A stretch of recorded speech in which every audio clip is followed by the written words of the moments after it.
Nabi memberikan 3 amalan utama.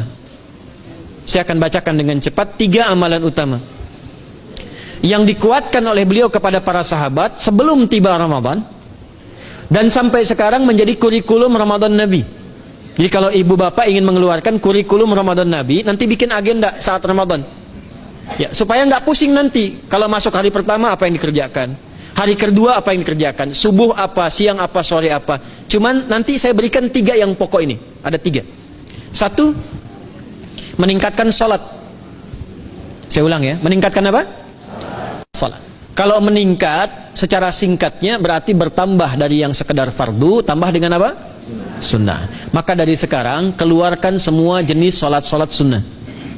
Keluarkan dari sekarang apa saja, siang dan malamnya. Yang rawatib, ada berapa rawatib?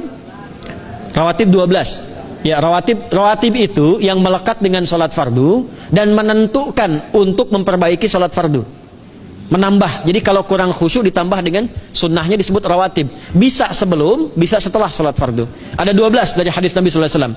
Man shalla isnatai asyrata rak'atan, siapa yang sholat 12 rakaat fi yaumin wa lailatin, yang mengiringi sholat fardu siang dan malam, ya, bunyalahu bihinna baitun fil jannah, maka akan dibangunkan baginya satu rumah di surga kalau konsisten menunaikan 12 itu sampai meninggal dunia.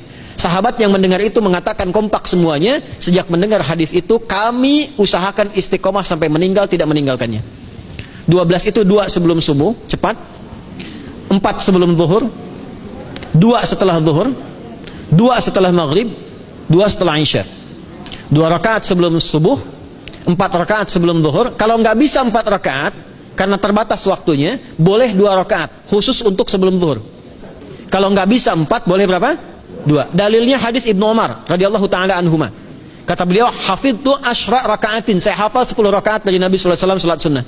Maka menyebutkan sebelum zuhur 2 rakaat.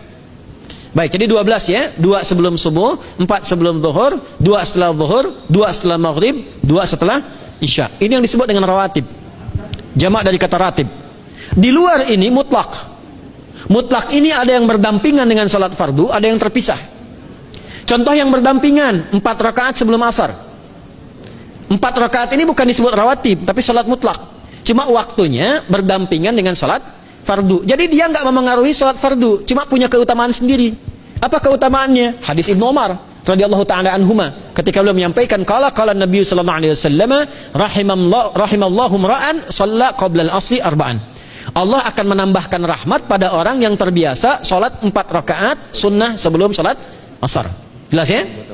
Baik. Kemudian apalagi setelah itu? Salat di antara 2 adzan dan 2 adzan ini, adzan dan iqamah. Ya, di antara adzan dan iqamah. Tahiyatul masjid. Apalagi misalnya salat duha.